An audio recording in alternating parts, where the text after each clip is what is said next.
मेरे ग्रैंडपा ने कहा था, कभी भी अपने अंदर के डीमन को बाहर मत निकलने देना, क्योंकि अगर एक बार तुम्हारे अंदर का डीमन तुम्हारे ऊपर हावी हो गया तो उसके बाद तुम कभी इंसान नहीं कहला पाओगे और जो जिंदगी अच्छाई के साथ भी गुजारी जा सकती है, बुरा होना जरूरी नहीं।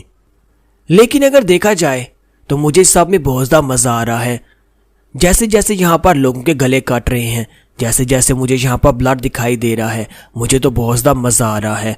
ग्रैंडपा ने कहा था कि डीमन को अंदर ही रखना, लेकिन मुझे लगता है ये नहीं हो सकता, क्योंकि जिसने यहाँ पर मुझे कहा था कि भलाई के साथ जिंदगी गुजारी जा सकती है, अब वो ही नहीं रहा, तो फिर भलाई का क्या फ़ायदा।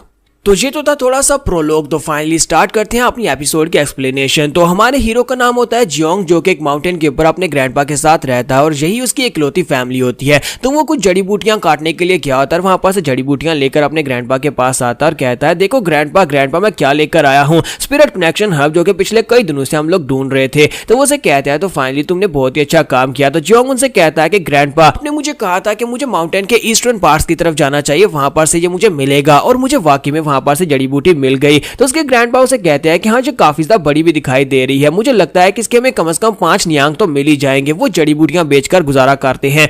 तो जियोंग उनसे कहता है कि ग्रैंडपा, जहां पर से मुझे जड़ी बूटी मिली वहां पर से मुझे एक फॉक्स का डैन मिला था, यानी वहां पर एक फॉक्स की बिल थी और वहां पर उसके बच्चे भी थे। तो ये बात सुनने के बाद ग्रैंडपा उसे कहता है, तो क्या तुमने वहां पर उसके बच्चों को मार दिया। तो वो कहता है, नहीं ग्रैंडपा, मैं यहाँ पर उसके बच्चों को कैसे मार सकता हूँ, आपने तो मुझे कहा था ना कि कभी भी किसी को मारना नहीं, बिला वजह तो बिल्कुल भी नहीं। अगर मैं उस बच्चों को मार देता तो उनकी मॉम वापस आने के बाद बहुत ज्यादा उदास हो जाती, और मैं यहाँ पर किसी को उदास कैसे कर सकता हूँ, आपने तो कहा था कभी किसी को उदास मत करना। ग्रैंडपा उसे कहता है कि जियोंग बेटा, तुमने बहुत ही अच्छा काम किया, ये बहुत अच्छी बात है कि तुमने यहाँ पर उन बच्चों को नहीं मारा, चलो जल्दी से आ जाओ, तुम्हारे लिए डिनर रेडी करता हूँ। फिर साथ ही उसे कहता है कि बेटा जियोंग, क्या तुम मुझसे एक वादा कर सकते हो कि कभी किसी को हर्ट मत करना, तुम्हारे अंदर का जो डीमन है उसे कभी अपने ऊपर हावी मत होने देना, क्योंकि एक बार डीमन तुम्हारे ऊपर हावी हो गया तो उसके बाद तुम यहाँ पर अपना इनर सेल्फ कंट्रोल नहीं कर पाओगे। तो जियोंग उनकी बातें सुनने के बाद हैरान हो रहा होता है, क्योंकि जियोंग को अभी तक अपने इनर डीमन के बारे में पता नहीं होता। फिर एक दिन वो जड़ी बूटियां काट कर जब वापस आता है, वापस आने के बाद देखता है तो उसके ग्रैंडपा की कटी हुई डेड बॉडी सामने पड़ी होती है।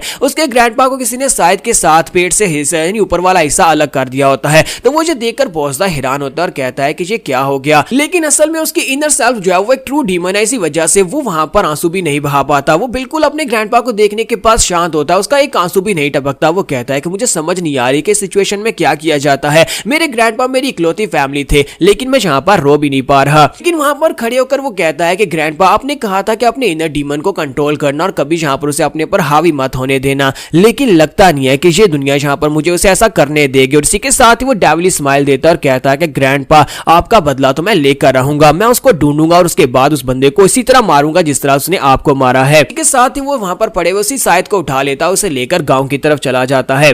नेक्स्ट सीन जो होता है जोंगजेंग काउंटी का दिखाया जाता है कि जहां पर शहर के बीचों बीच गली के अंदर से कुछ कार्ट्स को लेकर गुजरा जा रहा होता है, जहां पर सोल्जर्स जो होते हैं वहां पर 2 कार्ट्स को लेकर जा रहे होते हैं। उन कार्ट्स के अंदर कैदी होते हैं, एक कार्ट के अंदर कुछ ज्यादा कैदी होते हैं, यानी काफी सारे बुढ़े लोग होते हैं, और एक कार्ट के अंदर सिर्फ और सिर्फ हमारा हीरो अकेला होता है। और सभी जो शहर के लोग होते हैं वो आसपास खड़े होते हैं और उनको डिस्पाइज कर रहे होते हैं, क्योंकि वो सभी लोग जब बैंडेड्स होते हैं, मर्डरर होते हैं या फिर रेपिस्ट होते हैं, इसी वजह से वो सभी के ऊपर बहुत ज्यादा गुस्सा कर रहे होते हैं और कहते हैं इन सभी के साथ ऐसा ही होना चाहिए, इन सभी माउंटेन बैंडेड्स को इसी तरह मार देना चाहिए, इनको जाते ही वहां पर फांसी के ऊपर लटका देना चाहिए। जबकि इसी के साथ ही वो सभी लोग वहां पर काफी शोर मचा रहे होते हैं। इसी के साथ ही ऊपर का सीन दिखाता है कि एक रेस्टोरेंट की 2nd बिल्डिंग के ऊपर एक सोल्जर बैठा होता है जिसका नाम गार्ड कैम होता है। तो गार्ड कैम एक बंदे के पास बैठा होता है जो कि शायद जेल का मैनेजर होता है। तो वो उसके पास बैठा होता है और उसे कहता है कि मुझे यहाँ पर तुम्हारी जरूरत है, और साथ उसकी नजर वहां पर लड़के के ऊपर पड़ती है, यानी कि हमारे जियोंग के ऊपर पड़ती है, जो कि अकेला कार के अंदर बैठा होता है। तो वो कहता है कि ये लड़का तो कुछ ज्यादा ही यंग है और मुझे लगता है कि इसकी एज जो है वो हमारे यंग मास्टर की एज के बराबर ही होगी।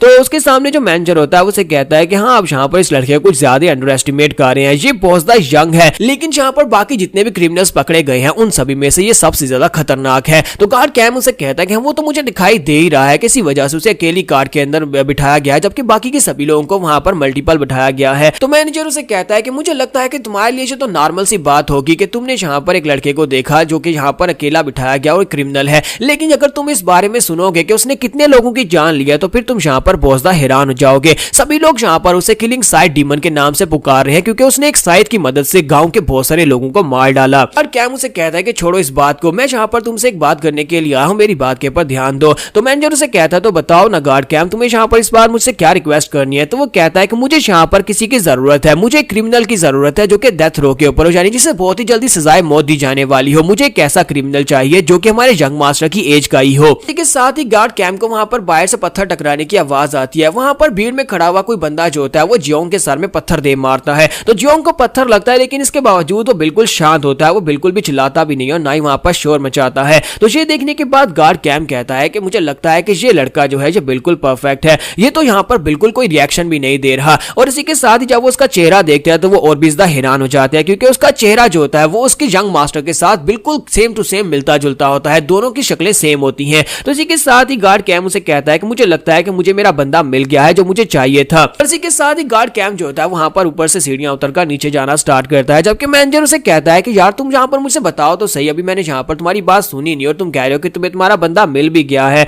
तो गार्ड कैम जो होते हैं वहां पर से सीढ़ियां उतरकर नीचे आ जाते हैं और कार के पास से गुजर कर जाते हैं। वो कार के पास से गुजर कर जा रहे होते हैं और साथ ही हमारे जियोंग की तरफ देखकर आगे चले जाते हैं। और हमारा जियोंग जिसे अब यहाँ पर सजाए मौत दी गई है उसे यहाँ पर कल सुबह फांसी दे दी जाएगी और वो जेल की तरफ से लेकर जा रहे होते हैं। और इसी के साथ ही नेक्स्ट सीन जो होता है हमें गोल्डन जेल का दिखाया जाता है, जहां पर गोल्डन जेल हाल के अंदर प्रिजन होती है और वहां पर उसे बंद किया गया होता है। और बाहर दो गार्ड्स खड़े होते हैं और अंदर उसके हाथों के ऊपर वहां पर चेन्स बांधी गई होती हैं। तो वो कहता है मुझे लगता है कि यहाँ पर मैं मरने वाला हूँ, लेकिन वो कमीना जो भी था उस कमीने ने यहाँ पर इतनी आसानी के साथ मुझे कैसे हरा दिया। तो यहाँ पर उसका मुकाबला एक कल्टीवेटर के साथ हुआ था, एक मार्शल आर्टिस्ट के साथ हुआ था, जिसने उसे पकड़कर उसकी बॉडी के अंदर तलवार दंसा दी थी। एक कल्टीवेटर का वो एक बैक फ्लैश सीन दिखाता है जहां पर उसने उसे गले से पकड़ रखा था और उसे कहता है कि मैं यहाँ पर यही सोच रहा था कि कोई तो हमारा पीछा कर रहा है, तो मुझे ये नहीं पता था कि तुम्हारे जैसा एक कीड़ा जिसके पास मार्शल आर्ट्स के स्किल भी नहीं है वो हमारा पीछा कर रहा था। और इसी के साथ ही दिखाता है कि उसके चेहरे के ऊपर स्कार्स भी होते हैं। तो हमारा जियोंग जो होता है उसके चेहरे को अच्छे से याद कर लेता है, तो उसे लगता है कि शायद यही वो बंदा है जिसने उसके ग्रैंडपा को मारा होगा। जियोंग कहता है कि फाइनली मुझे वहां पर वो बंदा मिल गया था जिसने मेरे ग्रैंडपा को मारा और मैं वहां पर अपना बदला लेने के बहुत ज्यादा करीब पहुंच चुका था। लेकिन इससे पहले कि मैं उसके साथ कुछ कर पाता, उस बंदे ने जहां पर बहुत ही अजीब तरीके से मुझे मेरी बॉडी के अंदर तलवार दंसाकर मुझे सबड्यू कर दिया। उसने वहां पर कुछ कहा था कि मेरे पास क्या नहीं है, मेरे पास मार्शल आर्ट्स नहीं है। ये मार्शल आर्ट्स क्या होती है मुझे तो इस बारे में कुछ भी नहीं पता।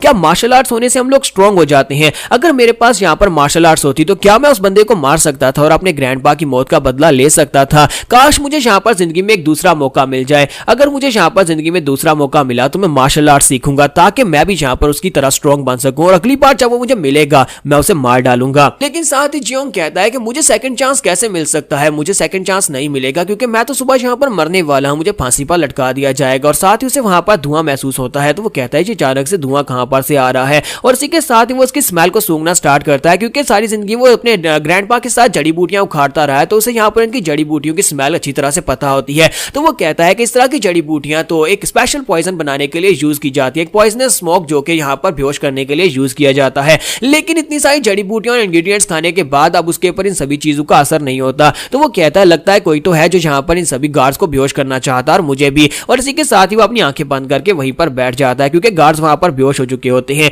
गार्ड्स के सो जाने के बाद हमारा जियोंग जो होता है वहीं पर अपनी आंखें बंद कर लेता है। थोड़ी देर के बाद दरवाजा खुलता है, गार्ड कैम वहां पर अंदर आता है। अंदर आने के बाद उसके सामने आता है और अपना हाथ आगे बढ़ाकर जैसे उसे वहां पर से उठाने लगता है उसकी चेन्स भी खोल देता है। तो जैसे वो उसकी तरफ देखता है तो उसकी आंखें खुली होती हैं और वो जाग जाता है। गार्ड कैम भी इस बात से काफी ज्यादा हैरान होता है और कहता है कि ये क्या तुम अभी तक बेहोश नहीं हुए? और इसी के साथ ही हमारा जियोंग उसके ऊपर अटैक कर देता है ताकि वहां पर से भागकर जा सके। वो उसे धक्का देकर बड़ी तेजी के साथ वहां पर से भागने की कोशिश करता है। जियोंग कहता है कि मुझे नहीं पता कि यहाँ पर क्या हो रहा है, लेकिन मुझे लगता है कि ये मेरा वो दूसरा मौका है। अब मैं यहाँ पर से आजाद हो जाऊंगा, मैं यहाँ पर से निकल कर जाऊंगा, जाकर मार्शल आर्ट सीखूंगा और उसके बाद मैं जाकर उस कातिल को ढूंढूंगा और अपने ग्रैंडपा की मौत का बदला लूंगा। क्या हमारा जियोंग यहाँ पर से निकल कर जा पाएगा या फिर यहाँ पर कुछ और होने वाला है? और जो होने वाला है वो बहुत ज्यादा इंटरेस्टिंग होने वाला है और आपको वो सीन बहुत ज्यादा मजे का लगेगा। तो आप लोग यहाँ पर नेक्स्ट एपिसोड का वेट करें और वीडियो को लाइक करना मत भूलिएगा। कमेंट्स मैंने इस वीडियो के ऑफ कर दिए हैं कि ये वाली सीरीज जो है सोलो लेवलिंग के स्टूडियो यानी कि रेडी स्टूडियो वालों ने बनाई है और मेरा एक पहला चैनल पिक फ्लिक्स जो था वो रेडी स्टूडियो की स्ट्राइक्स की वजह से ही उड़ा था। मैं यहाँ पर ज्यादा रिस्क नहीं लूंगा, तो आप लोग लाइक करके ही काम चला लें। Thank you.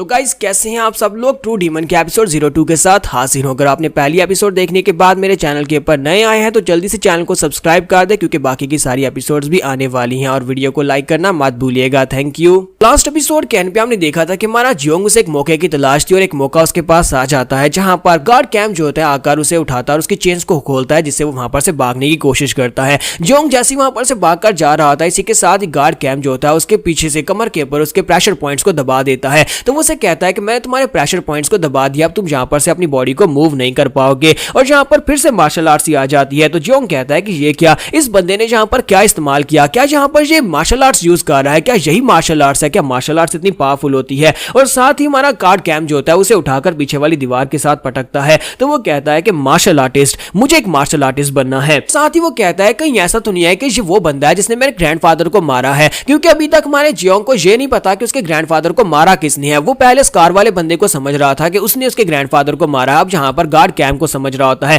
फिर साथ ही वो कहता है लेकिन इसकी शक्ल उस बंदे से मिलती है, लेकिन उस बंदे के चेहरे के ऊपर स्कार थे, यानी कि उसके चेहरे के ऊपर लाइनें बनी हुई थी, जख्मों के निशान थे, ये वो बंदा नहीं हो सकता। और इसी के साथ ही वहां पर यंग मास्टर भी अंदर एंट्री मारता है और कहता है कि गार्ड कैंप क्या ये वाकई में वही है। तो गार्ड कैंप उसे कहता है हाँ यंग मास्टर ये वही है जिसके बारे में मैंने आपसे कहा था, लेकिन आपको बाहर वेट करना चाहिए था। यंग मास्टर उसे कहता है कि मैं बाहर खड़े खड़े बोर हो गया था और मैं जहां पर आकर देखना चाहता था, जो बंदा यहां पर मेरा सब्स्टिट्यूट बनने वाला है मैं कम से कम उसको एक बार तो देख ही सकता हूं। तो गार्ड कैंप उसे कहता है कि चलो जल्दी से उठाकर इसे खड़ा करो और साथ ही इसके चेहरे के ऊपर से बाल हटाओ ताकि मैं इसका चेहरा ठीक से देख सकूं। इसी के साथ ही गार्ड कैंप जो होता है वो आगे बढ़ता है, जाकर हमारे जियोंग को उठाकर बिठा देता है और उसके चेहरे से बाल हटाता है। तो दूसरी तरफ दिखाता है कि यंग मास्टर जो होता है वो भी अपने चेहरे के ऊपर से मखोटा हटाता है और सामने की तरफ देखता है और कहता है परफेक्ट, जी तो बिल्कुल परफेक्ट है, हम लोग बस यहाँ पर एक डबल ढूंढ रहे थे और तुमने तो यहाँ पर परफेक्ट डबल ढूंढ दिया। हमारा जियोंग भी उस लड़के को देखकर काफी हैरान होता है। तो उसके सामने जो लड़का बैठा होता है वो मॉक फैमिली का थर्ड यंग मास्टर होता है। तो यंग मास्टर मॉक कहता है कि क्या तुम्हें लगता है कि मेरी किस्मत में इससे ज्यादा कुछ अच्छा हो सकता है। मुझे लगता है कि हीवंस भी इस वक्त मेरा साथ दे रही हैं, इसी वजह से यहाँ पर मुझे सेम टू सेम अपने जैसा एक बंदा मिल गया है। तुम्हारे जियोंग को उन दोनों की कोई भी बात समझ नहीं आ रही होती कि वो लोग यहाँ पर आपस में क्या डिस्कस कर रहे हैं। तो इसी के साथ यंग मास्टर मॉक उसे कहता है कि मैंने सुना है कि तुम यहाँ पर मरने वाले हो क्योंकि तुमने किसी का मर्डर किया और कल सुबह तुम्हें फांसी दे दी जाएगी। जियोंग उसे कहता है कि हाँ सुबह मुझे सजाए मौत दे दी जाएगी। तो इसी के साथ यंग मास्टर मॉक उसे कहता है कि लाइफ तो बहुत ज्यादा अनफेयर है, हम दोनों का चेहरा सेम टू सेम है। मैं यहाँ पर मॉक फैमिली का यंग मास्टर हूँ, जहाँ पर बहुत ही अच्छी जिंदगी गुजार रहा हूँ, जबकि तुम यहाँ पर मेरे चेहरे के साथ एक गरीब जिंदगी गुजार रहे हो, कल सुबह तुम मर जाओगे। तो हमारा जियोंग उसकी बात सुनने के बाद बिल्कुल खामोश होता है। तो मॉक उसे कहता है क्या तुम्हें यहाँ पर जिंदगी में दूसरा मौका चाहिए। तो ये बात सुनने के बाद जियोंग हैरान होता है। तो उसे कहता है कि मैं तुम्हें यहाँ पर अगर एक मौका दूं मॉक फैमिली का थर्ड यंग मास्टर बनने का, मेरी जगह के पर कुछ दिनों के लिए तुम्हें मेरा हमशक्ल बनना होगा, तो क्या तुम ये करोगे। क्योंकि इससे तुम्हें यहाँ पर मौका मिलेगा मॉक फैमिली में जाने का और वहां पर जाकर मेरी जिंदगी गुजारने का, जिससे तुम्हें एक बहुत ही अच्छा मौका है तुम्हारे लिए। तुम हमारे मेंशन में जाकर बहुत ही अच्छा अच्छा खाना खा सकते हो, लड़कियों के साथ मजे कर सकते हो, जो तुम्हें चाहिए होगा वहां पर तुम्हें मिलेगा। अपनी लाइफ टाइम में तुमने जो कुछ भी एंजॉय नहीं किया होगा वो सब कुछ तुम वहां पर जाकर एंजॉय कर सकते हो। तो बताओ क्या तुम यहाँ पर ये करने को तैयार हो। एक बार ये सब कुछ खत्म हो जाएगा उसके बाद मैं तुम्हें बहुत ही बड़ी रकम दूंगा, जिसके बाद तुम सेटल हो सकते हो, तुम किसी बड़े शहर में जाकर अपनी प्रॉपर्टी खरीद सकते हो। और इसी के साथ ही यंग मास्टर मॉक उसके सामने एक पिल करता है और कहता है कि तुम्हें इसे खाना होगा। तो वो कहता है क्या ये पॉइजन है। तो वो उसे कहता है कि हाँ ये पॉइजनस पिल है, हम तुम्हारे पर ऐसे तो भरोसा नहीं कर सकते, हमें यहाँ पर सिक्योरिटी चाहिए होगी। और इसी के साथ ही गार्ड कैंप उसे कहता है कि तुम्हें इस पिल को खाना होगा, काम खत्म होने के बाद मैं तुम्हें एंटीडोट दूंगा, तुम आजाद हो जाओगे। अब जल्दी से फैसला करो कि तुम्हें क्या करना है। तो जोंग वहां पर सोच रहा होता है कि मैं यहाँ पर क्या करूं। साथ ही वो कहता है कि ग्रैंडपा क्या मैं यहाँ पर सेकंड चांस को ले लूं, क्योंकि मुझे यहाँ पर अभी आपका बदला लेना है, मुझे उस कातिल को ढूंढना है जिसने आपके साथ सब कुछ किया। और इसी के साथ ही वो पिल खा लेता है। तो उस पिल के खाने के बाद यंग मास्टर मॉक कहता है ये तो बहुत ही अच्छी बात है कि तुमने इस पिल को खा लिया, इसका मतलब यह है कि तुम्हें वो दूसरा मौका मिल गया है, तुम्हें बहुत सा बधाई हो। तो इसी के साथ ही हमारा जोंग उसे कहता है कि अब क्या, मुझे बताओ कि मुझे यहाँ पर करना क्या होगा। यंग मास्टर मॉक उसे कहता है कि तुम्हें कुछ नहीं करना, बस हमारे साथ आना, आप चुपचाप यहाँ पर हमारे साथ आना होगा। फिर साथ ही वो गार्ड कैंप से कहता है कि गार्ड कैंप मैं चाहता हूँ कि तुम इसके प्रेशर पॉइंट्स को अनसील करो और साथ ही इसकी कफ्स को भी हटा दो। तो वो कहता है जी यंग मास्टर मैं अभी करता हूँ। और इसी के साथ ही वो उसकी बॉडी के ऊपर जाकर फिर से उसके मेडियन पॉइंट्स को टच करता है, जिससे उसकी प्रेशर पॉइंट्स जो होते हैं वो अनसील हो जाते हैं और साथ ही उसकी बेड़ियां भी खोल दी जाती हैं, उसके हाथ भी वहां पर आजाद हो चुके होते हैं। तो हमारा जो जियोन होता है वो कहता है कि यहाँ पर मेरे खुले हुए हाथ महसूस करके मुझे काफी ज्यादा अच्छा लग रहा है। तो गार्ड कैंप कहता है मैं यहाँ पर आगे बढ़ता हूँ, तुम दोनों मेरे पीछे पीछे रहना, मैं यहाँ पर देखता हूँ कि कोई गार्ड वगैरह या फिर कोई जेल का ऑफिसर बाहर तो नहीं है। और इसी के साथ ही वो दोनों इसके पीछे ही होते हैं।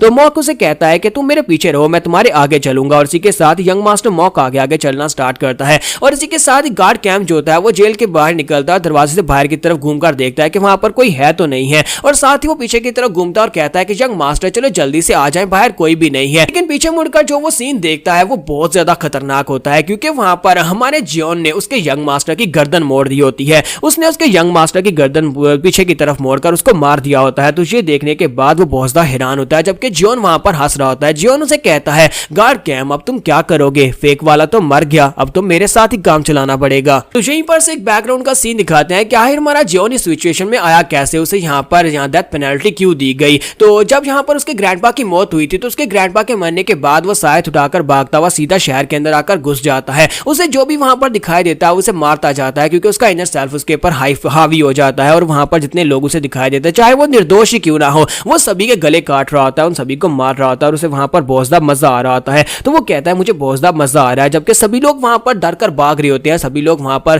क्योंकि उसके हाथ में साइट होता है और वो किसी को भी नहीं छोड़ रहा था, चाहे बच्चा या बड़ा, वो सभी को मार रहा होता है। तो वो सभी लोग उसे किलिंग साइड डीमन के नाम से पुकारना शुरू कर देते हैं। तो हमारा जियोन कहता है कि ग्रैंडपा ने कहा था कि कभी अपने इनर डीमन को सामने मत आने देना, लेकिन आखिर मेरा इनर डीमन है क्या, क्या ग्रैंडपा मुझे ये करने से रोक रहे थे। ये तो बहुत ज्यादा मजेदार है, मुझे यहाँ पर इतना मजा जिंदगी में पहले कभी नहीं आया जितना मजा मुझे आज यहाँ पर आ रहा है। और इसी तरह वहां पर एक एक करते उसने लाशों के ढेर लगा दिए होते हैं, निर्दोष लोगों को वो मार रहा होता है। उसे यहाँ पर बस शक होता है कि इनमें से कोई उसको ग्रैंडपा को मार सकता है, तो वो सभी को मार रहा होता है कि किसी ने एक ने इनमें से ग्रैंडपा को मारा होगा। जियोन वहां पर सभी लोगों को मार मार कर उनके ढेर लगा रहा होता है, साथ ही उनके गले काट रहा होता है, और कहता है कि इन सभी लोगों को मार मार कर मेरे चेहरे के ऊपर स्माइल क्यों आ रही है, क्या मेरे ग्रैंडपा ने कहा था कि ये मेरी ट्रू नेचर है। मेरे ग्रैंडपा हमेशा मुझे कहते थे अपनी ट्रू नेचर को छुपा कर रखना, लेकिन आज से पहले मैं कभी इस तरह से स्माइल नहीं किया। साथ ही साथ उसे वहां पर अपने ग्रैंडपा की बातें भी याद आ रही होती हैं। तो वो एक बंदे को मारने के लिए आगे बढ़ता है, साथ ही कहता है कि मेरे ग्रैंडपा मुझे हमेशा ये करने से रोकते थे, तो कहीं मैं कोई बुरा काम तो नहीं कर रहा। फिर साथ ही वो कहता है छोड़ो इस बात को, फिलहाल के लिए तो मुझे बहुत ज्यादा मजा आ रहा है, तो फिलहाल के लिए तो यहाँ पर इनको मारते हैं और उसके बाद सोचेंगे कि कुछ गलत तो नहीं किया।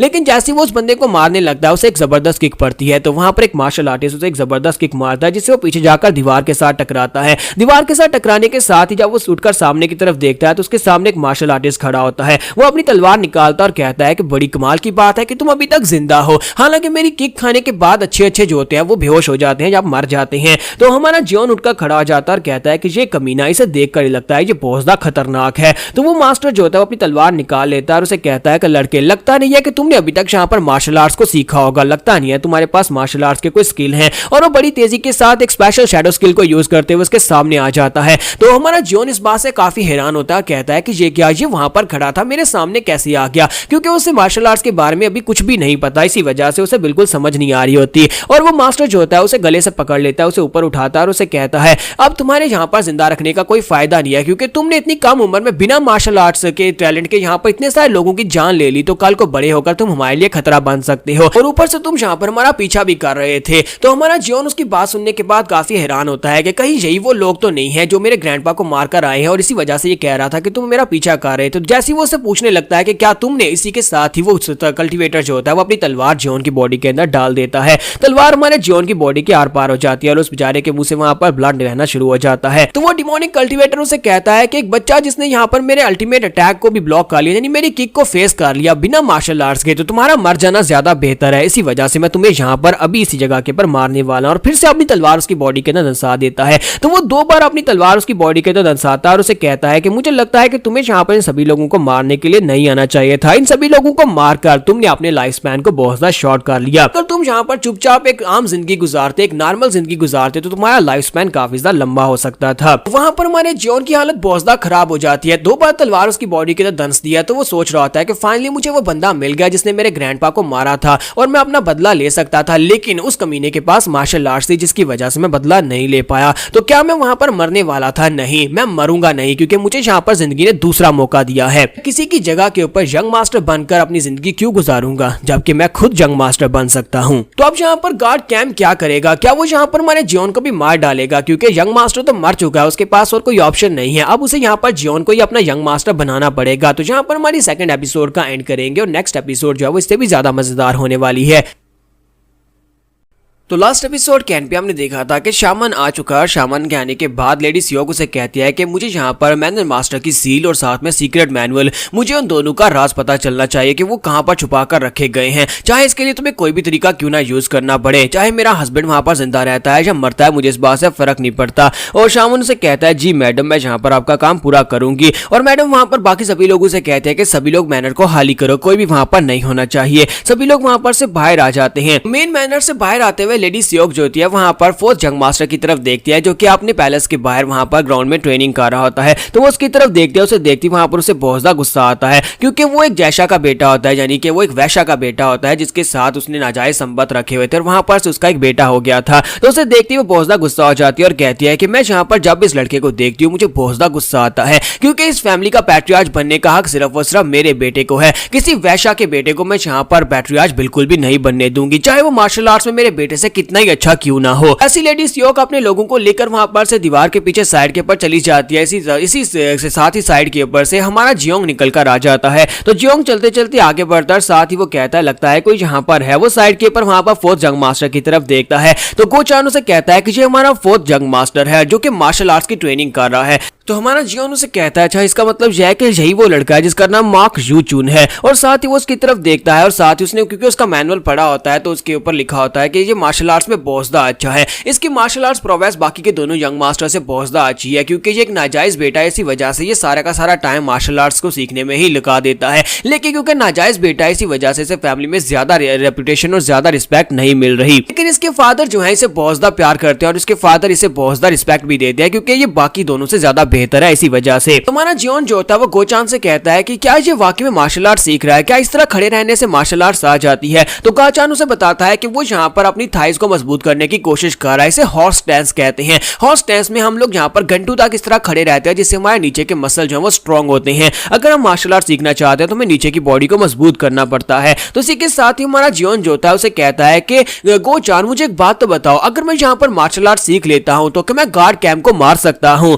सुनते ही गोचान बेचारे को एक झटका लगता है। तो साथ ही हमारा जियोन से कहता है कि मैंने यहाँ पर तुमसे सवाल पूछा, मैंने तुमसे पूछा कि अगर मैं मार्शल आर्ट सीख लेता हूँ तो क्या मैं गार्ड कैंप को मार सकता हूँ, क्या मार्शल आर्ट सीखने के बाद मैं इतना स्ट्रॉन्ग हो जाऊंगा। तो गोचान जो होता है वहां पर सोच रहा होता है कि ये यहाँ पर अचानक से क्या सवाल करने लगा है, क्या ये यहाँ पर वाकई में गार्ड कैंप को मारना चाहता है। इसे इस बारे में पता तो नहीं चल गया कि हम लोग यहाँ पर अपना प्लान चेंज करने वाले हैं और हम लोग किसी और यंग मास्टर का साथ देकर इसको फिर भी मरवाने वाले हैं ताकि हम इसे रास्ते से हटा दें। लेकिन मुझे यहाँ पर इसके सवाल का जवाब तो देना ही पड़ेगा। और इसी के साथ ही गोचान उसे कहता है कि मैं तुम्हें यहाँ पर मार्शल आर्ट्स के बारे में बताता हूँ, अगर तुम यहाँ पर अभी मार्शल आर्ट सीखना स्टार्ट करते हो तो तुम फर्स्ट लेवल के ऊपर रहोगे और उसके बाद मार्शल आर्ट्स के अंदर बहुत सारे लेवल्स होते हैं जिसमें हमें ब्रेक थ्रू करना पड़ता है। अपनी इंटरनल एनर्जी को जब तक तुम गैदर करना स्टार्ट नहीं करोगे तब तक तुम मार्शल आर्ट्स की स्पेशल टेक्निक्स को परफॉर्म नहीं कर पाओगे, क्योंकि मास्टर कैम जो है इस वक्त तुमसे 30 साल ज्यादा है उनके पास मार्शल आर्ट्स का एक्सपीरियंस और 30 साल ज्यादा तुम्हारे उनके पास इंटरनल एनर्जी है। इसका मतलब यह है कि उनके पास 30 साल ज्यादा मार्शल आर्ट्स का एक्सपीरियंस है। अगर तुम मार्शल आर्ट्स सीख भी लेते हो तब भी तुम उन्हें मार्शल आर्ट्स में नहीं हरा सकते, क्योंकि वो तुमसे ज्यादा पावरफुल है और उनकी पावर लेवल और उनका कल्टीवेशन लेवल तुमसे ज्यादा है। फिलहाल के लिए तो तुम उन्हें नहीं हरा पाओगे। अगर तुम यहाँ पर 10-12 साल तक कल्टीवेट करते हो तो हो सकता है कि तुम उनसे फाइट करने लायक हो जाओ।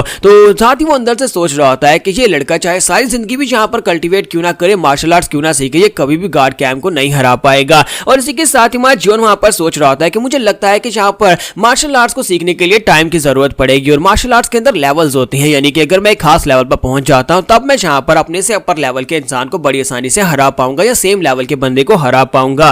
गोचान जो होता है वहां पर पीछे खड़ा हंस रहा होता है और साथ ही अंदर के अंदर सोच रहा होता है, क्योंकि यहाँ पर इंटरनल एनर्जी को चैनलाइज करने के लिए खास उम्र होती है जहां पर हमें अपनी बचपन से ही इसको स्टार्ट करना पड़ता है। 9-10 साल की उम्र में हम लोग अगर यहाँ पर अपनी इंटरनल एनर्जी को चैनलाइज करते हैं तभी हम लोग यहाँ पर मार्शल आर्ट्स में अपनी इंटरनल एनर्जी को यूज कर सकते हैं।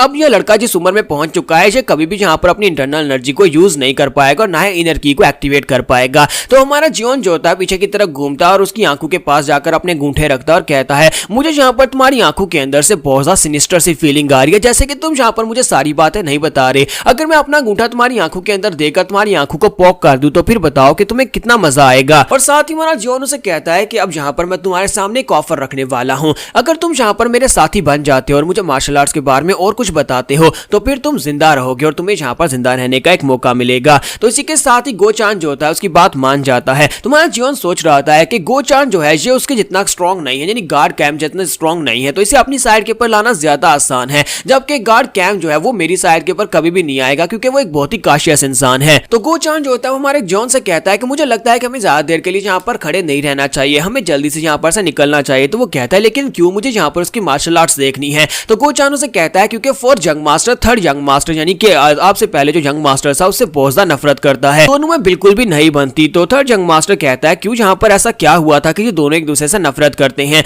तो गो चान उसे बताता है कि तकरीबन 2 साल पहले जहाँ पर थर्ड यंग मास्टर ने इस फोर्थ यंग मास्टर की माँ के बारे में कहा था कि वो एक बहुत ही घटिया औरत है जो कि दूसरे मर्दों के साथ सोती है, जिसकी वजह से इस फोर्थ यंग मास्टर को बहुत ज्यादा गुस्सा आया था। तो हमारा जीवन उसे कहता है क्या वाकई में जहाँ पर उसने ऐसा कहा था, अगर जहाँ पर किसी ने इसकी माँ को ऐसा कहा था उसके बाद भी जहाँ पर उस बंदे के दोनों हाथों और दोनों पांव सलामत है, इसका मतलब यह है कि ये लड़का वाकई में बहुत ज्यादा भोंदू और शरीफ इंसान है जो इसने यहाँ पर थर्ड यंग मास्टर के साथ ऐसा नहीं किया। हमारा जीवन वहां पर हंसना शुरू कर देता है और कहता है चलो फिर यहाँ से चलते हैं, मुझे ये फोर्थ यंग मास्टर काफी ज्यादा पसंद आया, ये तो काफी ज्यादा अच्छा और नाइस इंसान है। इसके साथ ही जॉन जो होता है वो गोचान को अपने साथ लेकर वहां पर से आगे बढ़ जाता है। तो वो लोग मेन मैनर की तरफ जा रहे होते हैं जहां पर शामन पहले से अपनी पूरी तैयारी कर चुका होता है। तो शामन ने अंदर जाने के बाद वहां पर अपने धागे बांध लिए होते हैं और धागे बांधकर वहां पर अपने तलिस्मन वगैरह निकाल लिए होते हैं और मैनन मास्टर की बॉडी उसके सामने पड़ी होती है जहां पर उसने उनकी बॉडी के साथ भी धागे बांध रखे होते हैं। मैनन मास्टर की बॉडी के ऊपर ऐसे लग रहा होता है जैसे कि उनकी बॉडी के अंदर पॉइजन है, लेकिन असल में ये ईवल स्पिरिट का ही काम होता है। तो वो जो शामन होता है वो कहता है कि मुझे तो यही लगा था कि जहां पर इनकी बॉडी के अंदर कोई पॉइजन होगा, क्योंकि इसकी बॉडी के ऊपर इस तरह के निशान पड़े हुए हैं, लेकिन मुझे लगता है कि ये पॉइजन नहीं है, इसकी बॉडी के अंदर बहुत सारा किलिंग इंटेंट है। ऐसा लग रहा है जैसे किसी बहुत ही पावरफुल ईवल स्पिरिट ने इसकी बॉडी के ऊपर कब्जा कर लिया है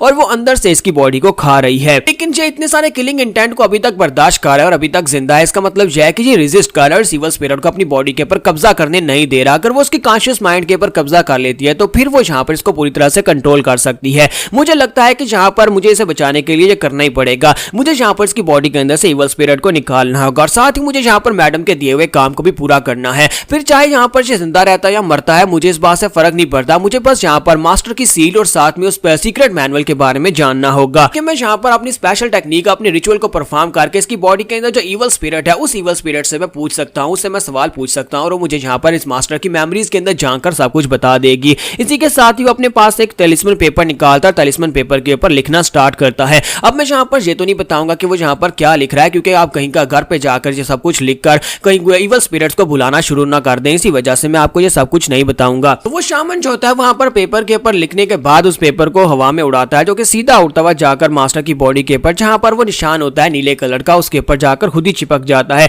और जैसे वो निशान वहां पर चिपकता है वहां पर जबरदस्त एनर्जी निकलना स्टार्ट होती है और इसी के साथ ही शामन जो होता है वहां पर अपना रिचुअल परफॉर्म करना स्टार्ट करता है। तो उसका मेन मकसद यहाँ पर उसकी बॉडी के अंदर से यानी मैनर मास्टर की बॉडी के अंदर से ईवल स्पिरिट को बाहर निकालना है ताकि वो बाहर निकले और उसे यहाँ पर उसके सवालों के जवाब दे सके। तो यहाँ पर हम लोग अपनी एपिसोड 05 का एंड करेंगे और नेक्स्ट एपिसोड में देखेंगे जब हमारा जियोन यहाँ पर जबरदस्ती अंदर घुस आएगा तो उस वक्त क्या होगा।